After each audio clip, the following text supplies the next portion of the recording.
My parents kicked me out at 19 for fearing I would hinder my sister's success. Then they begged me to save her. But my cold reply shattered them. When I was 19, my parents told me to leave. Not as a heated argument, not as an empty threat, but as an actual decision. They sat me down one evening, my mom, my dad, and my twin sister, Sandy. Sandy didn't look upset. If anything, she looked pleased, as if she'd won some unspoken competition. My parents said, "John, it's time for you to move out." At first, I thought they were joking. I had no reason to expect this.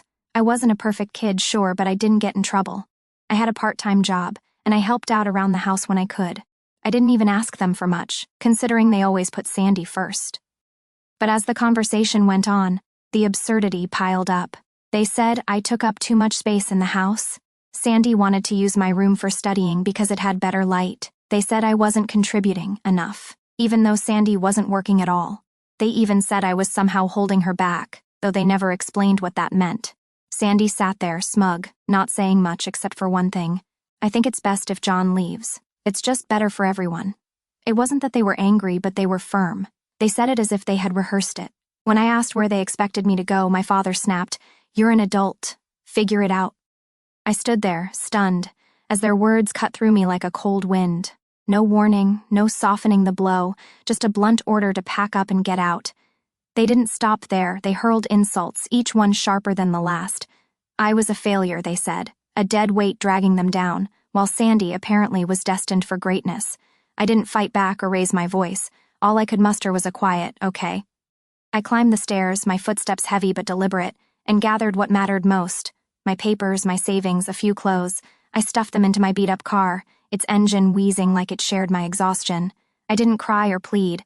I didn't even let the door slam behind me.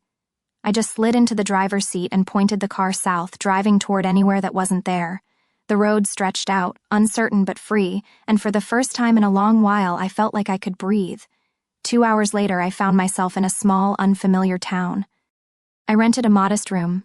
Nothing fancy, just a single bed, a rickety desk, and a shared bathroom down a dimly lit hallway. It wasn't much, but it was mine.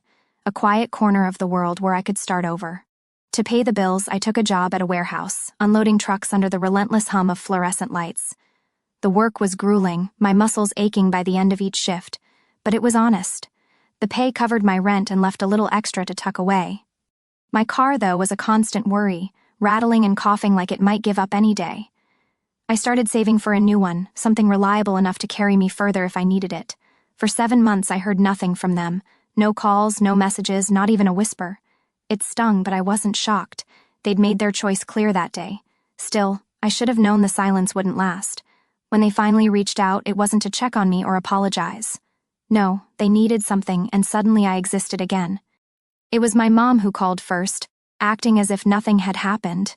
She asked how I was doing, as if she really cared, then got to the point. Sandy had some debt, and they couldn't keep up with it all because they were saving for college. "Could you help?" "Who else but you, John?" she said, as if I owed them something. I said, "Sure, I'll come over this weekend." I gassed up my car Saturday morning and headed back. It felt strange to drive to the house I used to call home, knowing I didn't belong there anymore. But I wasn't nervous or angry. If anything, I was curious to see how they'd act after everything. When I arrived, the welcome was surprisingly warm. My mom hugged me like I hadn't been kicked out 7 months ago. My father even patted me on the back. It was weird, like they were putting on a show. Sandy was there too, of course, sitting on the couch in the living room, scrolling through her phone. She didn't look up until my mom said, "Look, John's here." "Oh, hey," Sandy said casually, as if I'd just gotten back from the store instead of disappearing from their lives for half a year. They asked how I was, and I gave them short, polite answers, nothing too detailed. Truth is, I didn't want them to know too much. I didn't trust them not to use it against me somehow. The conversation didn't stay on me for long, though. They quickly moved on to Sandy, how she just celebrated her 20th birthday, how she was doing great in her classes, and how they were planning a big celebration for her upcoming graduation. They went on about her dreams and ambitions, as if she were the second coming of Einstein. I just nodded and pretended to be interested, even though I didn't care. Finally, they got to the real reason they'd asked me to come.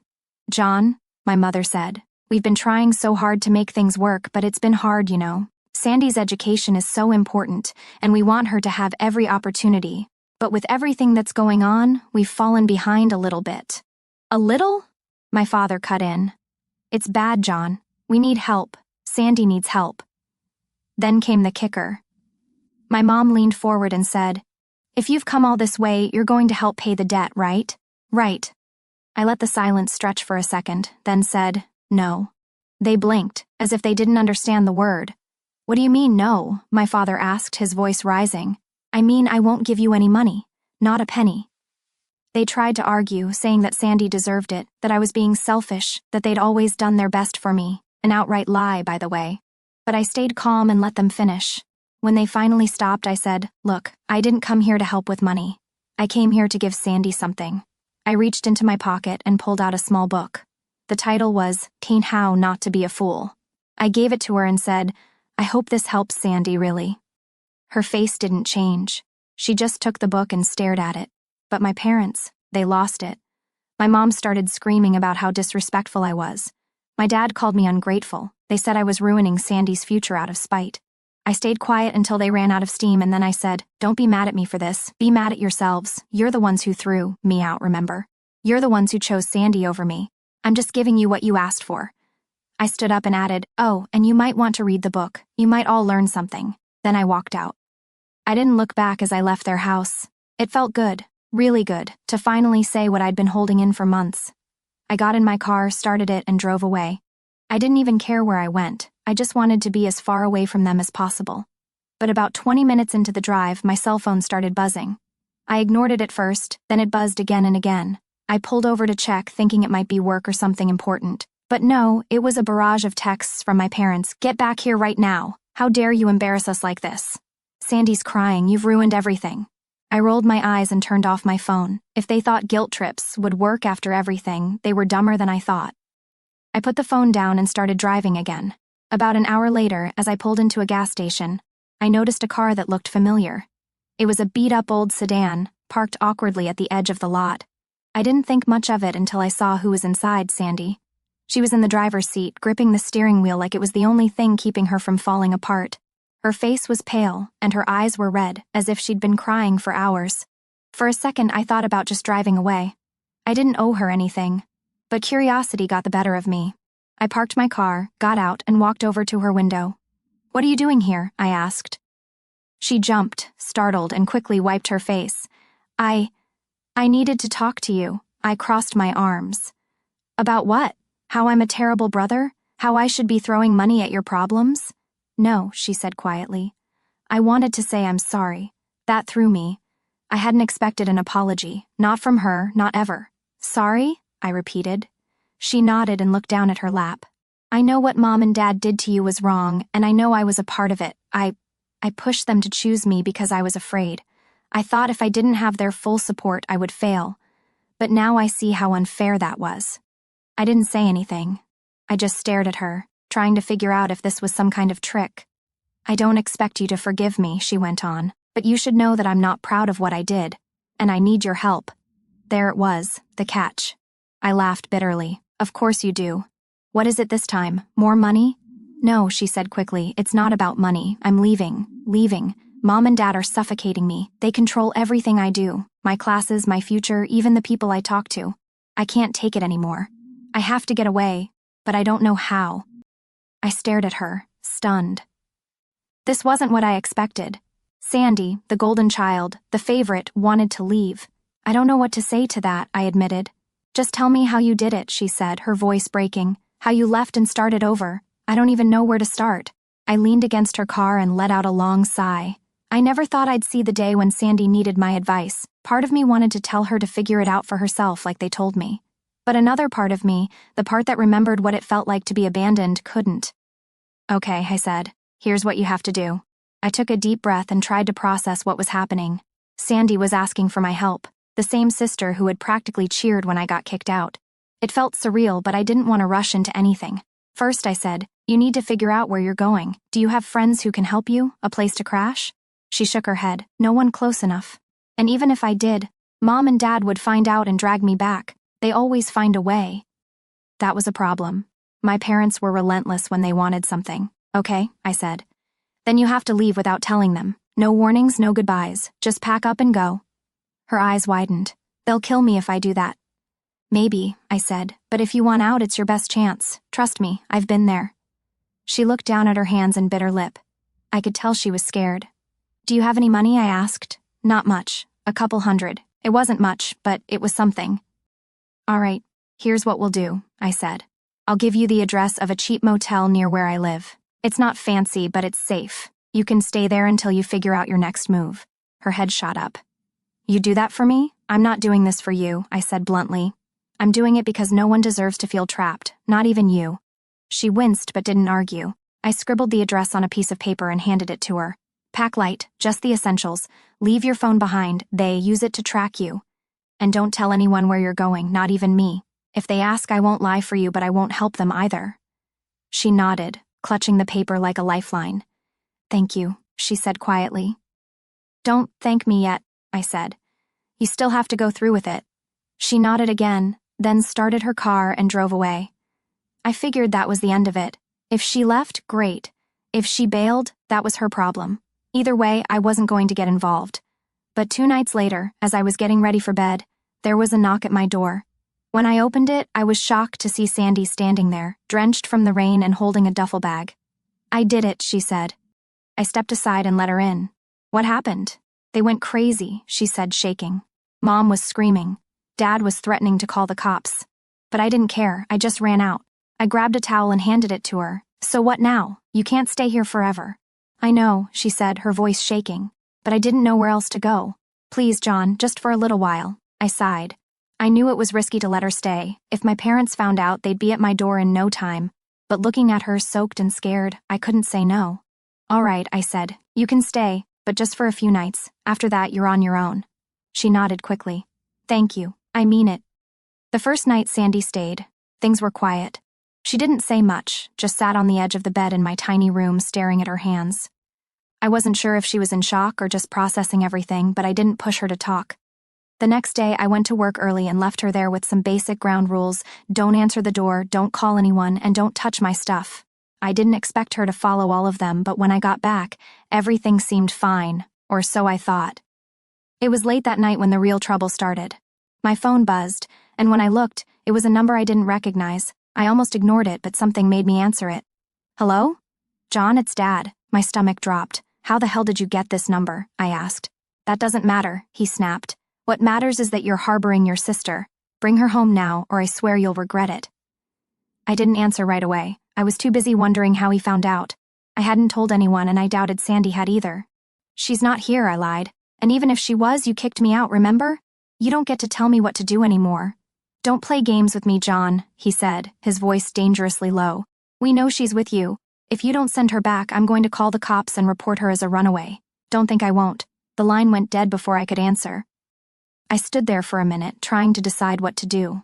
Finally, I walked back into the room where Sandy was sitting. Did you tell them you were coming? I asked bluntly. Her eyes widened. No, I swear I didn't. I left my phone at the house like you said. Then how do they know? She hesitated, then said, maybe they found the paper you wrote the address on. My heart sank. I hadn't thought of that. If they found it, they'd know exactly where I lived. Pack your stuff, I said. What? Why? Because we're leaving. Now, within 20 minutes we were on our way. I had no plan, just a full tank of gas and a determination to stay ahead of my parents. Sandy sat quietly in the passenger seat, clutching her duffel bag as if it were the only thing keeping her grounded. We drove for hours, heading south. I wasn't even sure where we were when Sandy finally spoke. Why are you doing this? She asked. Because I've been where you are, I said, and I know what it's like to feel trapped, but don't get this twisted. This doesn't mean I've forgiven you for what you've done. She nodded and looked down at her lap. I understand, and I don't expect you to forgive me. But thank you. We stopped at a motel in the middle of nowhere. It wasn't much, just a single room with peeling wallpaper and a bed that creaked if you even looked at it, but it would do for one night. As I locked the door, my phone buzzed again. This time, it was a text message from an unknown number. You think you're safe? We're closer than you think. I stared at the screen, my heart pounding. Someone was following us. The message on my phone kept me up all night. Someone knew where we were, or at least wanted me to think they did. I didn't tell Sandy, though. She was already a mess, and I didn't want to add to it. The next morning, she woke up early and paced the room while I tried to figure out our next move. It didn't take long for her to make up her mind. "I can't keep dragging you into this," she said. "What are you talking about? This is my mess. I appreciate everything you've done, but it's not fair to you. You're trying to build your own life, and I'm just getting in the way." "You're not—" "I am," she interrupted. "And I've already made up my mind. I'm going to stay with a friend for a while, someone Mom and Dad don't know about. They'll never find me there." I didn't argue. I didn't see the point. Deep down, I knew she was right. "All right," I said. "If you think it's best, then do it. But be careful. They'll be looking for you." She nodded, grabbed her bag, and left. For a few days, it was quiet. I didn't hear from Sandy or my parents, and I started to hope that maybe, just maybe, things would finally calm down. But, of course, that didn't last. One night, as I was unloading boxes at the warehouse, my phone buzzed again. This time, it was a call from an unfamiliar number. Against my better judgment, I answered it. "John!" My mother's frantic voice came through. "Where is she? Where is who?" I asked, playing dumb. "Don't do this. We know she ran away again, and we know she's with you. Just bring her home before it gets worse." "She's not with me," I said firmly. "Don't lie to us," my father yelled in the background. "We've already called the police." I froze. "You what?" "They're coming to your house right now," my mom said. "If you're hiding her, they'll find out." I let out a sharp, bitter chuckle. "Yeah, good luck with that. She's not here. Maybe instead of hounding me, you should figure out why she's avoiding you." I ended the call abruptly, cutting off her response. That night, my phone buzzed with a message from Sandy. "I'm okay. Staying at a friend's place. Just wanted you to know. Thanks for everything." A wave of relief hit me, knowing she was safe, at least for now. Weeks passed without a word from my parents. From what I gathered, Sandy had returned home almost immediately after her friend's parents realized she was crashing there. By the time the police knocked on my door, she was already back under their roof. Word is things are still chaotic at home. They've tightened their grip on her, probably terrified she'll bolt again. But truthfully, it's no longer my burden to carry. I've done what I could, and now it's up to her to navigate that storm. It's been nearly a year since they threw me out, and I thank my lucky stars every day for it. The early days were brutal, scraping by, piecing together a life from scratch.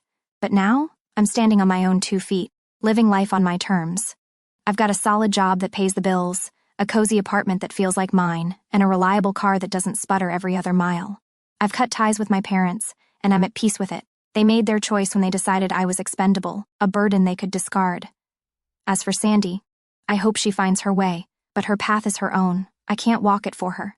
Looking back, their decision to kick me out was meant to break me, to punish me for not fitting their mold. But instead, it was the greatest gift they could have given. It forced me to rebuild, to discover my own strength. I've carved out a life that's mine, imperfect but honest. I wake up each day knowing I'm free from their control, their expectations, their chaos. The struggle was worth it. Every hardship led me here, to a place where I'm not just surviving but thriving. I wouldn't trade this freedom for anything. They thought they were casting me out. Instead, they set me free. That year of independence has taught me more than I ever learned under their roof. I've learned to trust myself, to make decisions without second-guessing, to build a life that reflects who I am, not who they wanted me to be. Sandy's still caught in their web, and my heart aches for her, but I can't pull her out. She'll have to find her own strength, just as I did. For now, I'm focused on moving forward, on keeping this life I've fought for. They thought they were punishing me, but they gave me the chance to become someone they'll never understand, someone who doesn't need their approval to feel whole.